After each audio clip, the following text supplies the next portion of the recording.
పవన్ కళ్యాణ్ గారి ట్వీట్స్ ఈ global investor summit గురించి చూస్తే నిజంగా కంపరమేస్తుంది. ఇలాంటి లీడర్సా నిజంగా అని ఏం చేద్దాం అనుకుంటాడో తెలియదు. ఆయన ఏమంటారో కొన్ని పాయింట్లు చూడండి. ఏమంటారంటే, ఫస్ట్ ఆఫ్ ఆల్ వెల్కమ్, యూత్కి వీళ్ళందరికీ చాలా ఉపయోగపడే సమిట్ ఇది. ఇన్వెస్టర్స్కి వాల్యూ కావాలట వాళ్ళు ఇన్వెస్ట్ చేసినందుకు. ఈయన చెప్తే కానీ తెలియదా అండి?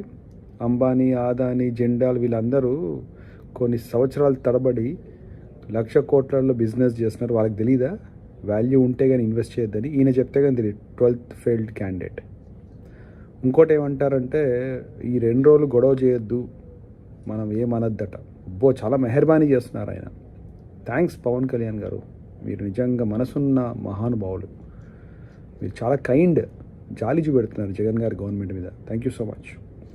అదొకటి. మూడోది, ఈయన ఏమంటారంటే హిందీలో రాస్తారు, అంటే మోడీ గారికి అందరికీ తెలవాలని.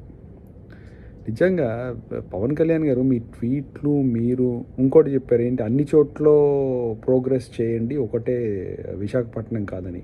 మీరేనా ఇది మాట్లాడుతుంది? ఎప్పుడు అంటూ ఉంటాను, దయ్యం నోట్లో నుంచి బైబిల్ పలుకుతుంది అన్నట్టుగా. మీరే కదా మూడు రాజధానులు వద్దన్న వాళ్ళు. ఈ చిన్న విషయం ఏ జగన్ గారికి, ఆదాని, అంబానీకి తెలియదా అన్ని చోట్ల పెట్టాలని? అది సమిత్ రా బాబో. ఇట్లాంటి వాళ్ళు లీడర్స్ ఎట్లయితారండి? సమిత్ మటుకు విశాఖపట్నంలో అవుతుంది. ఇన్వెస్ట్మెంట్స్ అన్నీ విశాఖపట్నంలో అవ్వవు. అది వాళ్ళకి తెలీదా?